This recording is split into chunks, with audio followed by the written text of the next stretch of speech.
Test.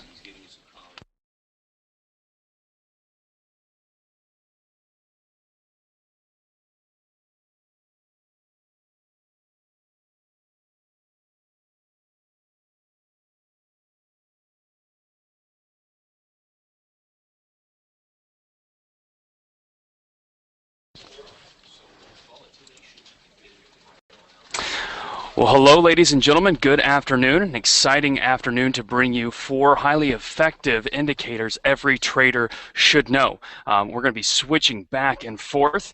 So every once in a while you'll see my face, and then every once in a while we'll go to the screen, of course.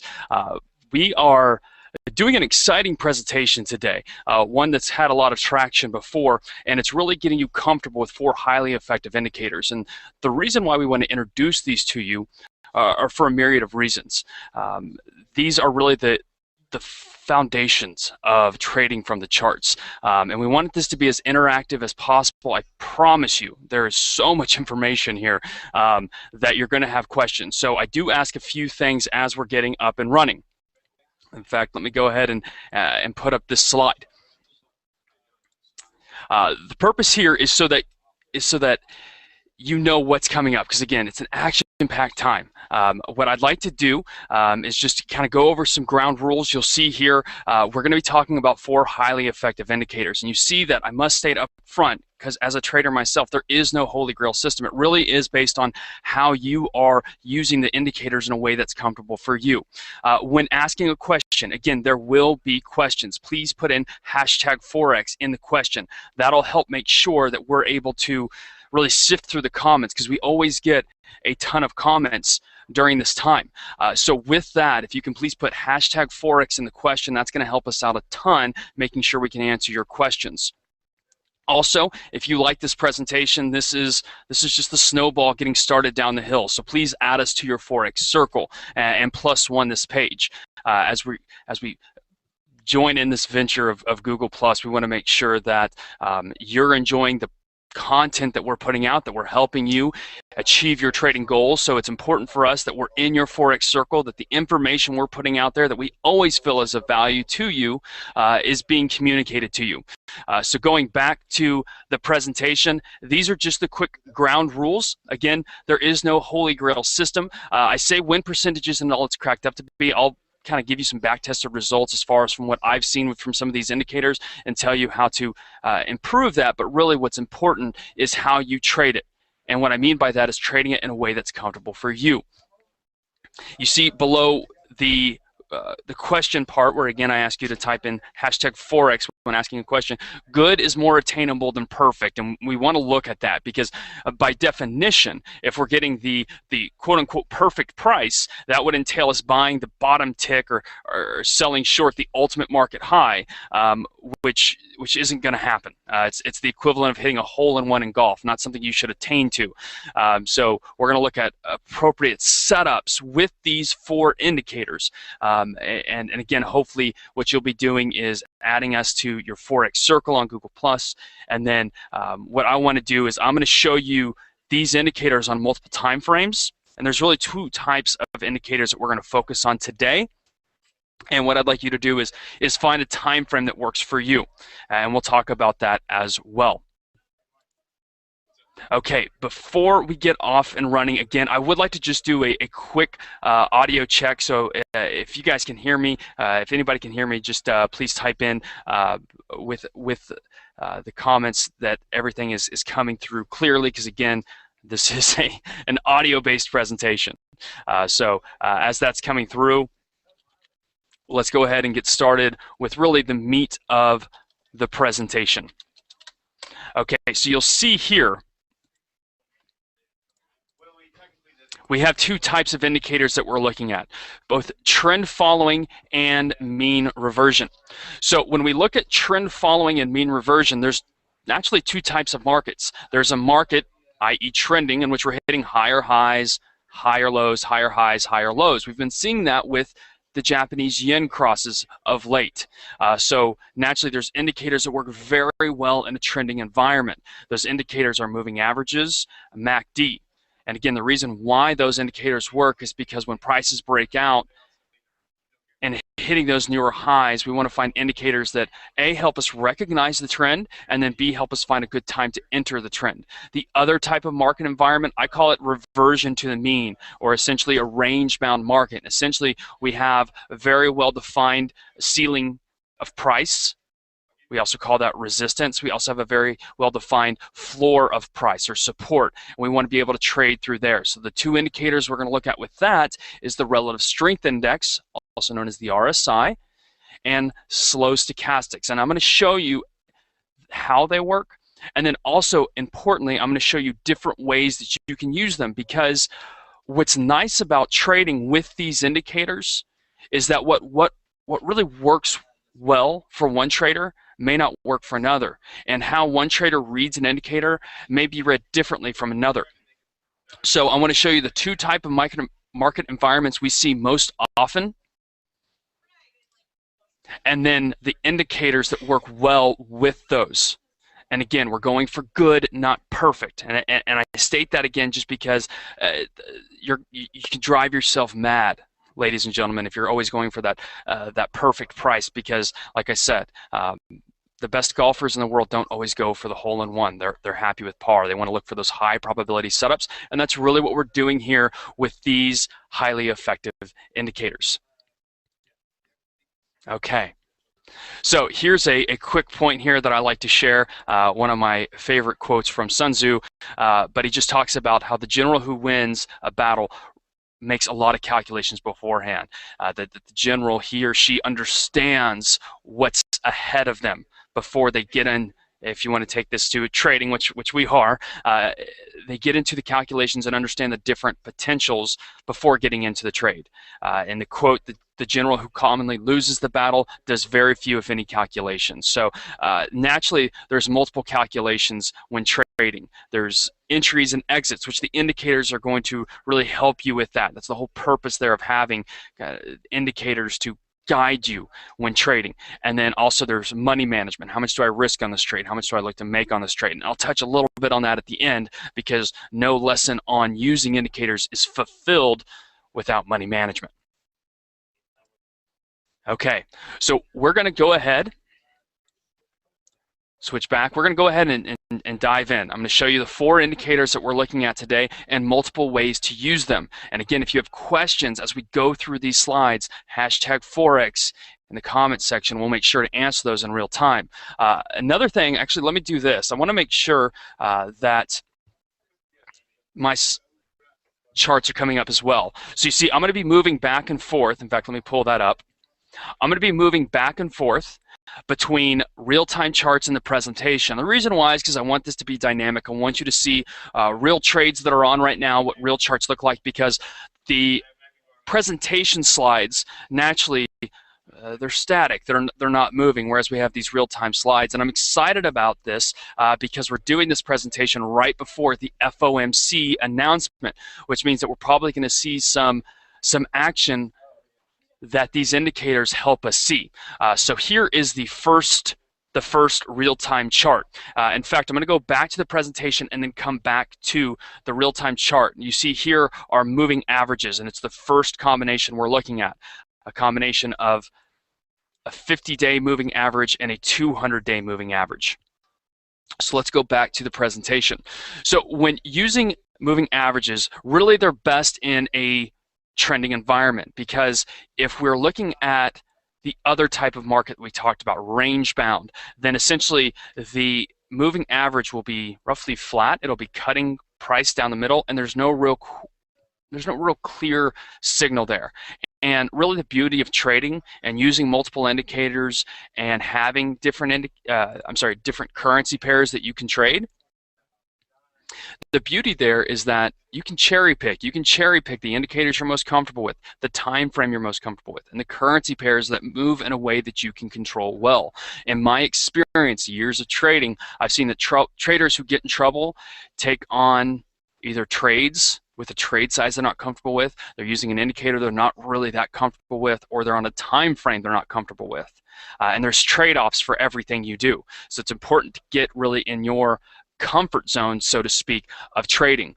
A great analogy I'd heard one time is that if you put somebody who is a world-class sprinter on the track, and then you put a couch potato right next to that sprinter, and you said, go, run. Well, it's not going to be a contest as to who wins the race, but really I think the question there is who's working harder. Well, the funny thing is, the world-class sprinter, even though he or she demolishes the couch potato, gets farther faster, he or she is actually working less hard than the couch potato. And the reason why I give that example, it's one I heard from Jack Schwager, who wrote a book called Market Wizards, but is that when you find the fit, which is going to be combined again with the indicator, the time frame, the currency pair that's comfortable for you, when you find that fit, you're going to realize you're not working as hard as you might have been when you were losing, because it was something that you were not accustomed to. So I want to state that up front. All right, let's go back to the slide. So here is moving averages. What we're looking at here is the ability to identify a trend, and then what's probably more important, find when is a good time to get into the trend. Because getting into a trend, in fact, let me make sure that that's up. Okay, we're back. Okay, so getting into a trend is great, but finding out when is key. And so what moving averages help us do is find dynamic, and by dynamic I mean acting, moving, breathing with the market, levels of support and resistance. So once we've identified the trend, in this case we have an uptrend, we then want to find places to enter. So the things that I'm going to look at, and you see here I have 2 moving averages. I have a 20-period moving average and a 50-period moving average. And simply what that is, it's what it sounds like. It's the close of the last 20 days, the summation of the close of the last 20 days divided by 20. That gives us the current 20-day moving average. The summation of closing price of the last 50 days divided by 50 gives us a 50-day moving average. As you can imagine, the longer the average that we're looking at, the slower it is to react. So some traders will put multiple moving averages. That's actually going to take me to my next slide to help them avoid whipsaws. Essentially, what that means is that this indicator, it's lagging by nature, so you need to find ways to tighten that lagging up. So here are 3 ways you can trade moving averages. And like I said, this is going to be action-packed. There's a lot of information, so if you have any questions, hashtag Forex. But again, we're just rolling through. So in my opinion, the easiest way to trade it is with multiple moving averages. I like to use any combination of a 20, a 50, a 100, or a 200. You don't have to use those, but it's the ones I'm most comfortable with. The 200 is used by everyone, it seems like, from hedge fund managers to newspaper writers to mom and pop investors. The 200-day moving average is the litmus test of whether we are in an uptrend, which would be shown by price above the 200 moving average, or a downtrend, price below the 200 moving average. Adding what we call a faster moving average, just meaning that it reacts to price faster, which is looking over a shorter time. We get signals, and that's what we saw with that chart on the euro yen. And in fact, I'm going to go ahead and bring up my real-time chart. So you see here what I've done is I have highlighted 4 signals, 2 which didn't work out that great and 2 which worked out wonderfully. And really the whole idea here, going back to that idea of win percentage isn't all it's cracked up to be, I've seen traders with 75, 85% win rates, and they're still losing because they're losing more when they close out a trade at a loss than they're making when they close out a trade at a profit. In fact, one time we ran a study of over 12 million live trades. When we did this study of over 12 million live trades from September 2009 to October 2010, what we found is that on average, the biggest mistake traders made is that they were doing just that. They were closing out their losses at twice the pip amount than they're closing out their winners.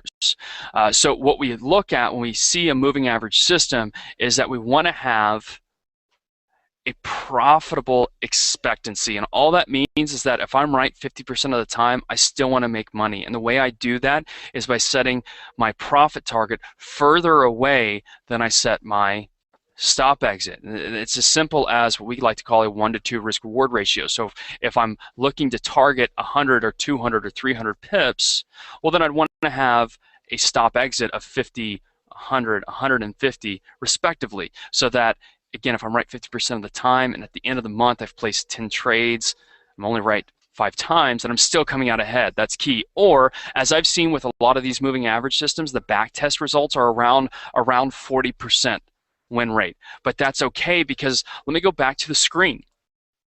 I see we've got a few questions here, so I definitely want to hit those in just a second.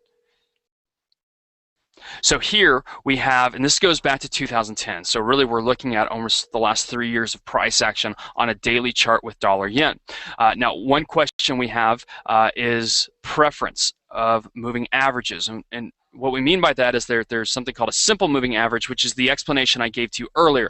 That just means if I'm taking the last 200 closes, adding them up, dividing by 200, that's a simple moving average. What an exponential moving average does, also known as an EMA, in regard to David's question, what's your preference, MVA, which is a simple moving average, or an exponential moving average. An exponential moving average gives exponentially, there's the word, more weight to the closing price, the recent closing price, than it does to the first price in the series. So if you're looking at a 20-period exponential moving average, the 20th price, the most recent price, gets exponentially more weight than the first price of that data series. So it's supposed to make it a little bit faster. In the end, I actually prefer the exponential just because it's a little bit faster, but in the end, I also feel that really the signals are not going to change too much. You just might get the exponential moving average, which we see here, a little bit closer to price than we would see on a simple moving average. So what I have here is an exponential moving average. I don't know if you can see here, but it's an EMA. Okay, and you'll see one thing I wrote here on the bottom is that we're looking at a combination of whipsaws and great trades. So the whipsaws, that's essentially here you get a trigger when price crosses above. I'm sorry, when the fast crosses above the slow, and you get in, but it doesn't go anywhere. Essentially, almost like a rubber band, and that's a concept I'll discuss a few times. You know, rubber band can only snap so far. What we're looking at here, we see a almost kind of that rubber band, and then it snaps back. So we get closed out, probably not much of a profit. Same thing over here. We go short, takes us out, not much of a profit. But the whole key here is that when you have a system, regardless of what it's based on, this is a very important concept. When you have a system that you're comfortable trading, you should take every signal. Why? Because you don't know what's going to be the big kahuna, so to speak. You don't know the one that's going to really make your month, make your year, whatever it may be. So here, over the last 3 years, and again, this is shown on a daily chart to give you a wider range, but this has 4 signals.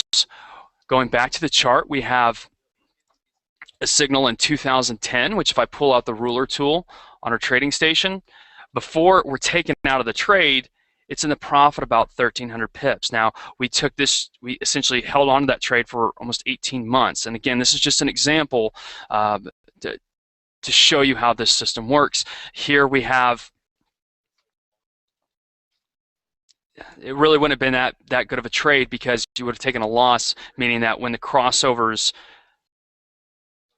bounced back, it was about an 85 pip loss. When this one bounced back, it was about a 60 pip loss. So the idea here is to think big picture. What I mean by that is we had 1,300 pips here, and then now we're still in this trade after this crossover to the tune of about 1,800. Past performance, it's not indicative of future results, but the argument here is that when you have a system that you're comfortable trading, again, that's a key concept. You got to be comfortable trading it. Think about the world-class sprinter versus the couch potato. The winner is the one who's actually more comfortable in the act, and that's what I want you to find. So you find the system you're comfortable trading, you can take every signal and trust the system. Okay, here are a few more ways to trade with moving averages that I wanted to share with you. We looked at a multiple moving average cross. A very popular one is the 50 and the 200. Again, what we're looking at is the 50 crossing above or crossing below the 200. When it crosses above the 200, it's known as a golden cross in trading. Essentially, it means that there's sunshine and lollipops ahead. It's a happy day. Death cross, 50 crossing below the 200. It's not even a happy sound. Death cross means that we're looking at a very sharp decline in prices. Next way, you'll see number 2, price crossing above. Excuse me, but price crossing above the moving average. That can be helpful to have a percentage filter, meaning that, and what I mean by that, I'm going to go back to the chart.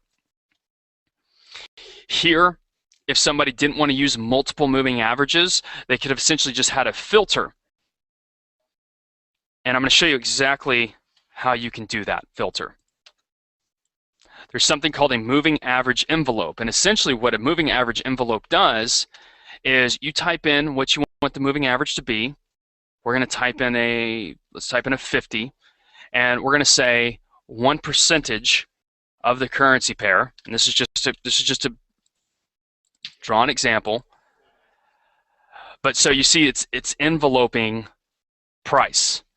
So if that's just one way you can do it. So if we have, excuse me, just want to make sure that's set up for you. So you see here we have the moving average. I put in the wrong moving average. We want a 50 moving average.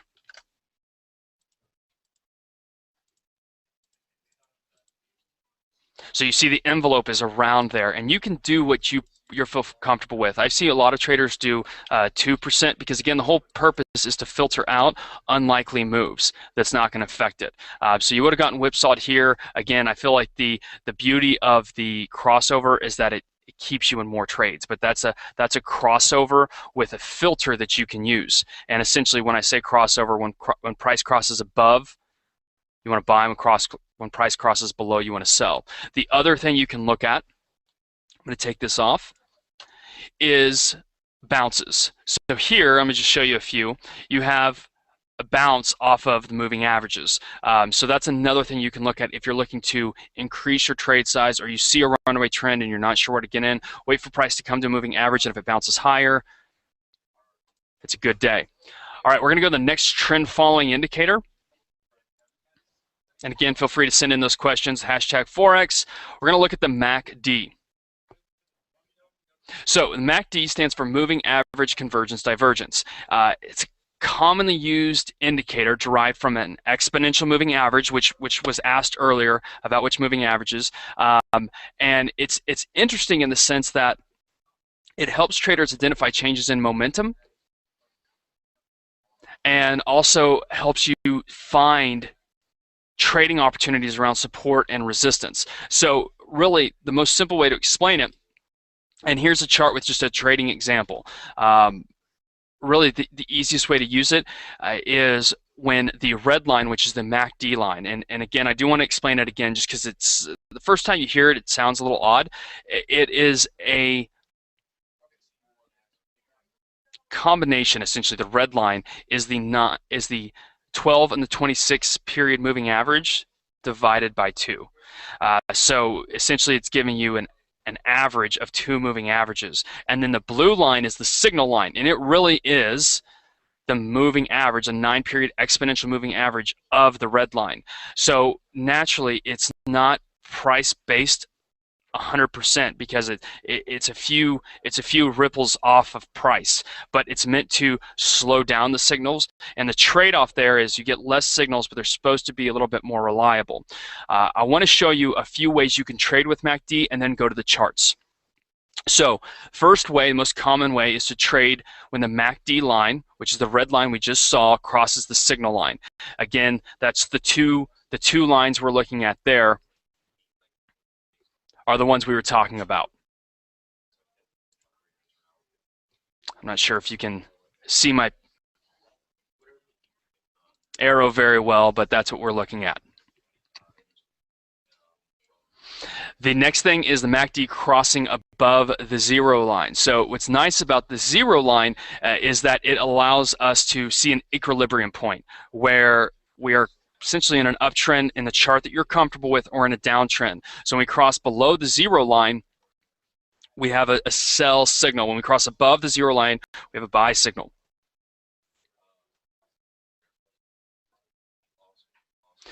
On the divergence, when MACD is diverging from price, to me that's one of my favorite signals. In fact, I have a few charts that I want to share with you on this. Okay.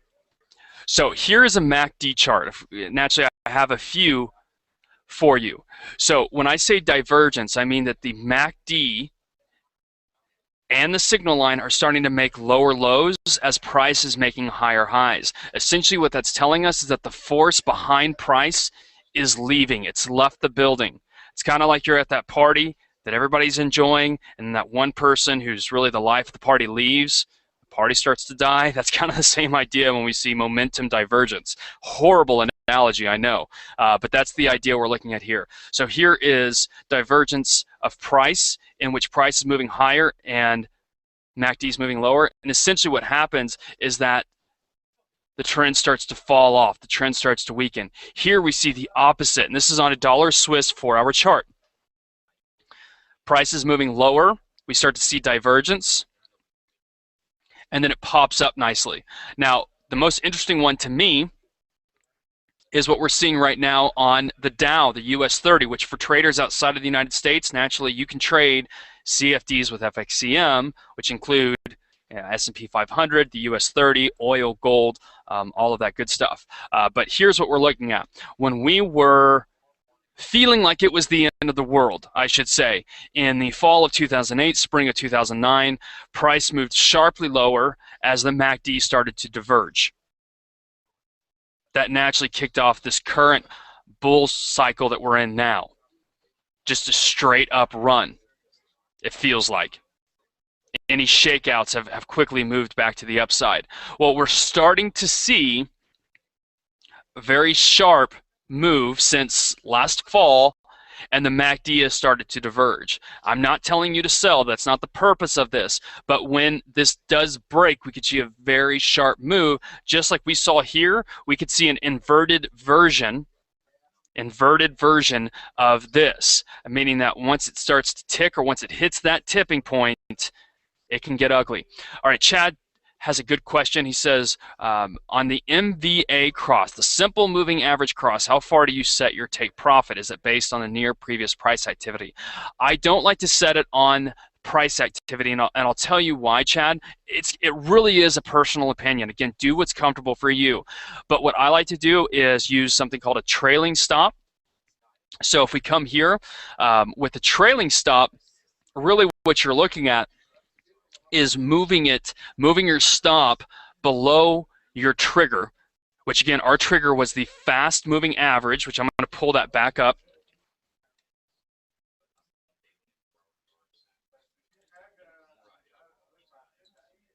Now this is the one we were looking at, was the 20 and the 50. So that's the golden cross we were talking about.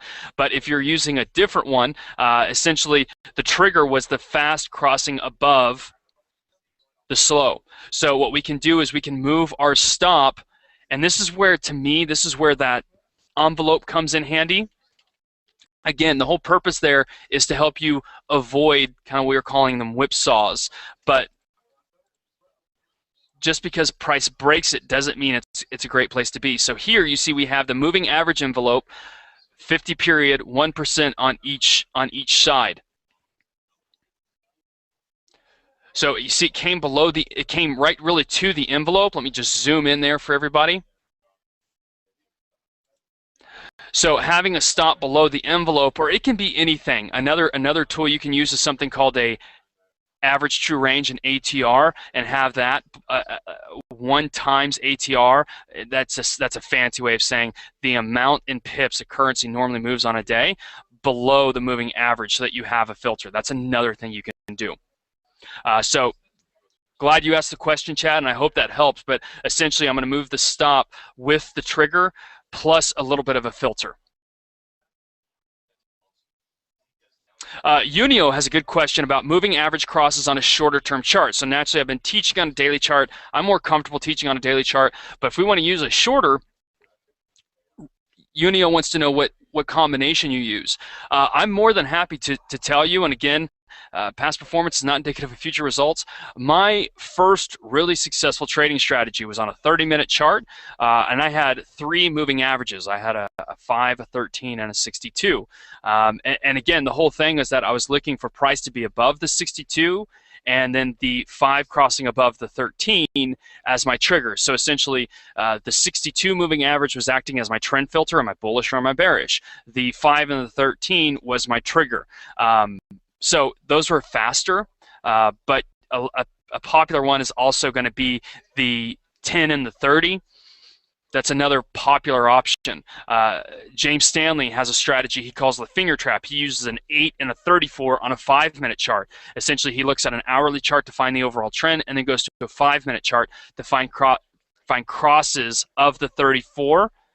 So price, and that's what we talked about earlier, price crossing the moving average to get into the trade. So those are some common ones. Again, the big ones I use are the 20.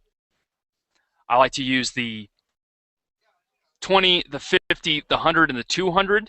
And those are big scale ones. Those work well on, I find, hourly charts or 4-hour charts or daily charts. When you get onto those smaller time frame charts, also known as scalping, then you can look at 10 and a 30, or again, I used a 5, 13, and 62. Those are some different options. Very good question.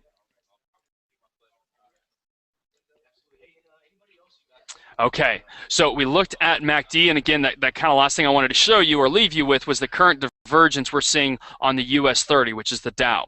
All right, next, we want to start to look at those mean reversion type indicators. And again, we talked earlier about the fact that markets are either in 2 environments. They're either trending, and when they're trending, it's great to be trading a trending type indicator or following a trend. Big money is made there. But when markets are range bound, very well-defined support and resistance. Then we want to pull out a different tool from the box. You're not going to use a wrench to put in a nail. You're going to get out the hammer. So we want to find out what the market environment is. And again, we talked about moving averages have very distinct looks for a trend market or a range-bound market. In a range-bound market, a moving average really is just going to move sideways or not going to have much directional flow. Whereas in a trend-bound market, a moving average is going to have a very defined slope to it, as we saw on that Japanese yen chart against the US dollar. So next we want to look at is the RSI, Relative Strength Index. So this to me is a great tool that I hope everybody becomes familiar with. And specifically, what I want to show you are the new ways that we use RSI. And when I say new ways, I really just mean unconventional, maybe ways that you're not fully comfortable or familiar with yet. If you're not comfortable but you want to try it out, don't do it on a live account. We have demo accounts for that. You can just go to fxcm.com, get a trial account, and test out these here. So here's just a quick example of the RSI, Relative Strength Index. What's neat about this, and in my opinion, very dynamic indicator, is that it can be used in multiple market. It can be used. Here it is in a range-bound market. What I mean by this is that this is pound dollar, excuse me. So we had this very well-defined range since the beginning of 2012. I'm going to change the color here because I'm not a fan of that color. Okay, we have this very well-defined range, and again, when I say defined range, I mean a very clear ceiling. The ceiling here was around the 62.50 level, and this floor was in that 52.50 level. So really, it was about 1,000 pip range from bottom to top, and we saw that hold for a little over a year. In fact, if we look at it, yeah, right at about a year, because we see the breakout of this in February, and it started in last January. But all that to say, what you can see here, and this is really what I want to highlight. We have price up here, we have the RSI down here. What we're looking at, I'm just going to type this in. We have an overbought range, meaning that price is likely to turn over.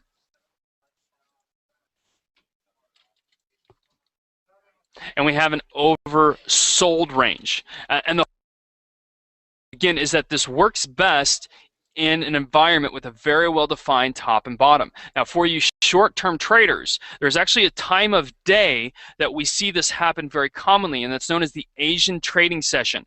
When I say Asian trading session, it really is around it's around 2 p.m. to 2 a.m. Eastern time. Essentially, it's the afternoon session of the U.S. Now, this afternoon, we actually have the FOMC announcement coming on in just a little bit, so we want to be wary of that. But essentially, the force of volume in trading markets that normally is there to push new highs or new lows that we see in the London session just isn't there during the Asian session. So you can use the RSI very successfully if you're a short-term trader in the afternoon. In fact, when we did that Traits of Successful Traders that I was talking about earlier, we found that that was the highest win percentage or the most successful time of day. So here's how you use it. And again, this is on the big scale. We see the tops, the 62.50, also correlated with overbought. So we have an overbought here, meaning that the RSI crossed above the 70 level, crossed above here, crossed above here. And essentially when it turns below that, so it goes to that 65, 60 level, that's our sell signal. What's interesting is that we're starting to get close to that level now. So I'm not telling you to sell now. What I'm telling you to do is really kind of focus your eyesight when we get to this level to see if we hit another sharp turn down. You see on the reverse side, we had an oversold level here. Price bounced higher. This oversold did not work out, but you can tell on the chart that it's not near the bottom of the range. So that would have been a signal to buy down here. Naturally, we were below for a period of time, and then we broke higher. But I think the reason why you can nullify this as a signal is because where it was on the chart, really in the middle of the range. Now, here's another way to use RSI, and I'm excited to share this with you because a lot of traders just use overbought, oversold. but there's multiple things you can do with RSI. Yes, the 70-30 level is very helpful. And just so you know, if you find a well-defined trend, which really we had on the title slide of RSI, if you find a very well-defined uptrend, then you can look for oversold readings to enter into the uptrend. If you find a very well-defined downtrend, which is what I was showing earlier, in fact, let me just go ahead and pull that up. Here's a well-defined downtrend with pound dollar on a smaller term chart. So we look for oversold readings. See, this tipped us off at around 58. It ended up going down to 48. So this signal worked out very well. So to echo Chad's question, he says, so you're talking about trading in a range. Are you suggesting using RSI in a trending market as well? You can use it in a trending market if you just love this indicator. I know some traders, some of our analysts, RSI, it's the only indicator they use because of how versatile it is. I feel that it's best in a range-bound market, that mean reversion that we're looking for. However, if you define a well and strong trend, like we saw here on the pound dollar, and just so you know what I'm looking at, this really is this section right here. Let me go ahead and close this off. This section right here is what we're looking at on a smaller time frame chart.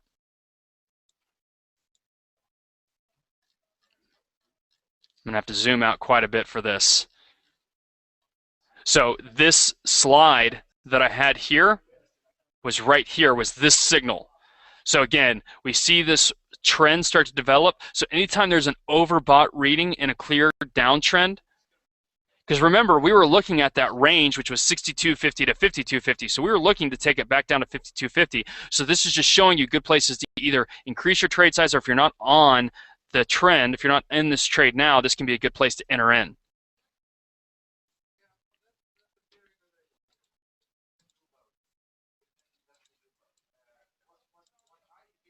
Okay, so here are ways to trade the RSI. Again, there's the overbought, oversold. What I like to do, depending on the time frame I'm trading with, because I understand short-term traders like to find those best opportunities. So a short-term trader using maybe a 30-minute chart or an hourly chart, I like to use more defined extremes. What I mean by that is instead of the typical 70-30 extreme levels, I'd like to use 80-20. The other thing I want to introduce you to, down here you see I just have the really just the formula. If anybody's interested in it, there it is. If you're not interested in it, that's okay. But what I wanted to show you here on this chart is that you can draw trend lines of RSI, and it's interesting to see how price reacts to those trend lines. So obviously we had this sharp sell-off in gold a few weeks ago. Well, not only did you have the downtrend, which would have been picked up by other indicators, but again, if you're somebody who just uses RSI, trend lines on RSI can also be a very helpful way to use this indicator. So here you notice that the RSI bounced off the trend line here. That was before that precipitous drop, and then it came up, bounced again. So it's showing essentially kind of some relative support and resistance of the indicator. And I'm going to see if I can get a link out to you guys. It's an article I recently wrote on the multiple ways to use RSI. And what you're seeing here is a 14-period RSI. Wells Wilder, who created this indicator, that's what he created it with, so that's what I commonly use it for. I see other traders use it with a 9-period RSI. It's going to be a little bit faster. And again, there's always a trade-off. Know that. There's always a trade-off. The trade-off here is you're getting, with a slower RSI reading, typically you're getting more reliable but less signals, whereas faster you're getting more but typically less reliable.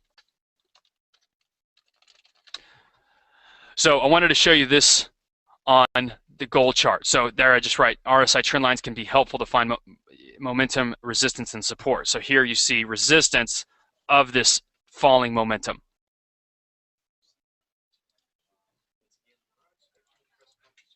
Okay, so last indicator we want to talk about is stochastics. Stochastics, an oscillator. What's helpful about stochastic for a lot of people that RSI doesn't have is multiple lines. So you see there we have another crossover system, which again is very helpful for a lot of traders. Here you see I have it with Aussie USD. And essentially we had another well-defined range. Again, that's that whole mean reversion that we're looking at. So if we don't have a well-defined trend, higher highs, higher lows, higher highs, higher lows, or a downtrend, lower lows, lower highs, lower lows, lower highs, we have a range. And in that case, we want to find those extreme levels on the indicator to enter off of. So let me pull up a couple of charts trading with the stochastic. And there's two types of stochastics. You'll notice there's a slow stochastic and a fast stochastic. I like the slow stochastic. Again, it's that whole idea of less signals, but more reliable. Again, think of the world-class sprinter versus the couch potato. Do what's easier for you. Okay, so here is a signal potentially forming on Aussie USD. We've seen kind of this little bit of an uptrend here. It's part of an overall range, which was on that title slide I showed you earlier. But you see that we have these, what looks like from this kind of pivot point. In fact, let me scroll out a little bit further. So this was kind of the pivot point earlier this year. We moved up higher very fast, and we've had this retracement. So I'm going to zoom in back here because we're starting to see, again, more of the higher highs, higher lows, higher highs, potentially higher low, not by much though.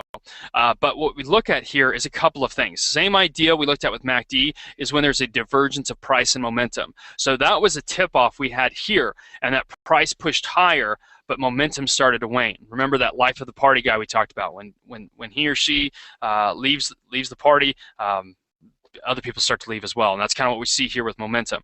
But the other thing, naturally, the typical way to use this indicator is when we have these extremes. So when we have these extremes, that really means that selling pressure has started to run out of steam. When we see a cross down to this level, this extreme level, and it starts to move back up. So you see that a couple of times where we move well out of the oversold territory, we move higher. We touch that oversold territory and we move higher. And it looks like we're about to do that again. So stochastics can be very helpful. I think it's a good indicator because, again, it's very simple to read. Again, let me show you a couple of ways to trade it, and then I'm going to show you some real-time charts. So one of the most helpful examples of trading momentum that I've ever had. And again, momentum is extremely important, but the idea here is, think about, you have a baseball in your hand, you throw it up in the air. Well, depending on the force you throw it up with, it's going to travel at a certain velocity for a certain period of time, but then it's going to hit that moment, that stopping point, or that tipping point, if you will, where it slows down and it even, sits still for a split second, a fraction of a second, and then it starts to turn over. Gravity takes over. It starts to move back down. So that's really what I think stochastics can help you do, whether it's in a trending market or a range-bound market. I prefer to use this in a range-bound. Again, if you identified a trend, that's the indicator you want to use. Then if we're in an uptrend, we want to find an oversold reading to enter back in the direction of the trend. If we're in a downtrend, we want to find an overbought reading to enter back in the direction of the trend. But think about throwing a ball up in the air so that can kind of help you see when these turn over, what we're expecting the market to do. The signals here are very simple. When the slow %K line crosses the slow %D line, there's our signal. Earlier I mentioned that there's a fast stochastic and a slow stochastic. The slow stochastic really is, the lines are a 3-period moving average of the fast. So it's just slowed down a little bit to, again, not give you as many signals, but hopefully more reliable. It's charted like most other oscillators between 0 and 100. So signals are generated when lines cross in the extreme territories, or if you see a bounce off support in the middle. Let me pull up the chart here. So here we have a stochastic on Aussie dollar, and this is another currency pair that not a lot of people trade, but I think it gives a lot of good signals. So here is a rising channel in Kiwi Swiss. So you see here, down below we have stochastics and we have this rising channel. Well, naturally, in this rising channel, we'd look to take profits near the top when we have a crossover and it's crossing below, and we'd look to enter the trade down near the bottom of the channel when the stochastic is crossing above. Of course, you can sell short, but it's a rising channel, so I'm more comfortable buying at the bottom of the channel when we have one of these crossovers, like here. In fact, let me just box them out for you. That might be a little bit more helpful.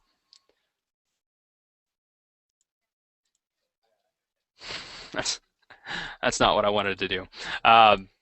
Okay.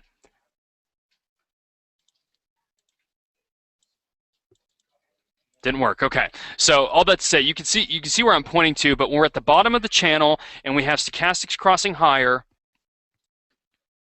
that's quote unquote our meat and potatoes. That's what we want to look at. Naturally, again, the reason why I pull that up, this specific currency pair up, it's given good signals, and it looks like we might get another turnaround. What's nice about this channel is about 250 pips, 275 pips wide.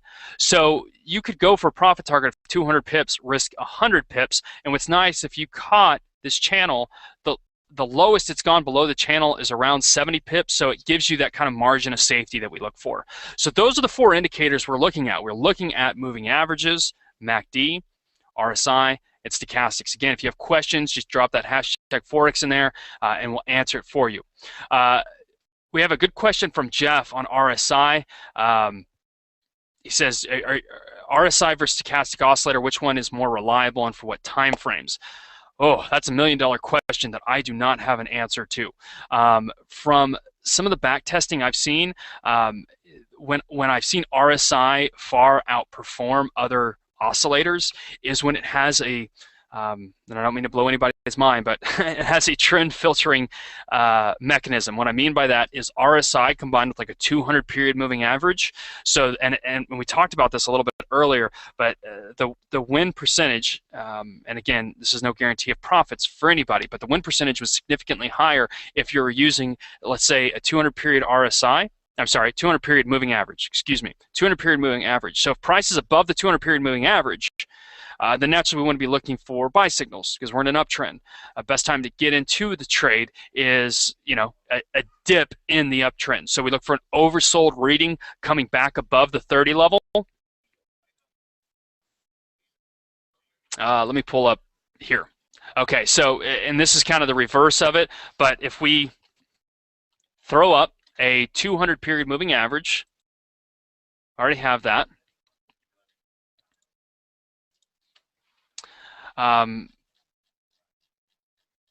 Essentially what we'd be doing is when price is below the 200 period moving average, we're only taking overbought signals. So really we only had that one right here that touched. This one naturally did not work out because it was right around the turning point.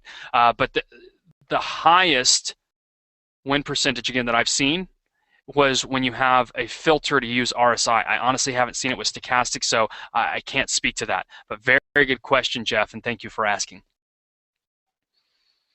Okay, so we've covered the indicators. Again, I mentioned this earlier. I don't think that telling you very effective indicators would be of much use without what I consider super traders. In short, super traders preserve their capital. I like to say trading capital is your ticket to the show. So that's something that I recommend you always focus on, and more importantly, focus on protecting. A lot of systems that I see trade will use a percent of their account equity as their stop loss measure. Maybe that's 2%, maybe that's 5%, but use a method that's comfortable for you. One of our great instructors here, James Stanley, says something that I love, and essentially just get into your mind that the next trade you're going to take is but one of 1,000 insignificant trades over your career. In short, one trade usually will not make your career, but one trade can sure end your career if you're not managing risk properly, which leads into the next point, that positive risk-reward ratio. Think of it this way. If we're in a trending environment, we're trading with a trend, then what we want to look at is entry near a trend line with our risk level below that trend line. We talked about that filter. Or if we're trading in a range, our risk point, our stop point outside of that range, so that the market has to fundamentally change. The question I ask myself is, where should the market not go if I'm right? And that's really the basics of money management and using a positive risk-reward ratio. And it's regardless of the market environment, because it works either way. Next question, or the next point is, how many losing trades will make you rest? So if the indicator's just not working now, maybe it's just not the right market environment, give it a break, take a break yourself, and come back another day. And then know the news to manage your capital, which brings me to the Fed decision, which is imminent, as I'm told by CNBC, will be coming out any moment. So what I want to do is I want to share a few things with you. We have a few tools to help you really build in these concepts, these indicators.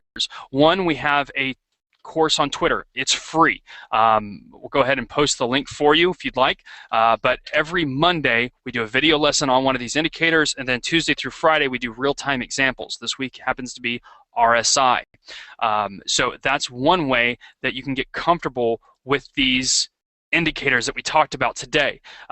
Again, it's free. You do what you want with it. If you feel it'll help you, please join. This is really the structure for it. We have we just started a couple months ago, but we have almost 4,000 followers, so it's been very popular. However, what I'm excited about introducing to you, again, free. Please understand that. That's the banner that's behind me. Is the word free, but is the DailyFX Plus Technical Analyzer. And what it does, and you see here, I just took a screenshot of it, but it gives you signals, and it's just as simple as a red arrow for kind of a downward signal, or a green arrow for an upward signal. But all that to say, it's free for live clients. If you're not a live client, then we do offer a free trial, week. And you see here we have moving averages. And we have the 20-period moving average, 50-period moving average, and then across the 20 and 50, which to me is a very important signal. MACD, we have signal line crosses, which again is the red line crossing above the blue line, or vice versa. And then we have RSI extremes. Is it crossed down below 70, giving you a sell signal? Is it crossed above 30, giving you a buy signal, or vice versa? So this is a great way to have kind of a dashboard, so to speak, of these indicators we discussed. So that's it for me. I'm bringing you right up into the Fed decision. So if you have any close questions, again, #Forex. I hope this has been helpful to you. It's been helpful to thousands of other traders through articles we've written on this. In fact, we have an article that kind of introduces what we talked about today, so we'll have that posted as well. But if there's any questions, feel free to ask. Of course, what we'd love to see you do is add us to your Forex Circle, +1 our page, and anytime we can provide something helpful for you, we want to be able to do that.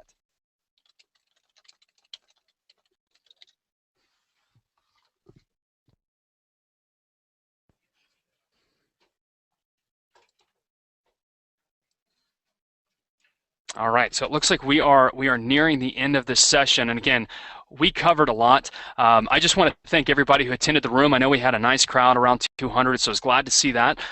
Feel free to reach out to us on Google+. We're here for you and for your trading, and we'd like to do anything we can to help you reach your trading goals in a way that's comfortable and that works for you. So have a great day, and happy trading.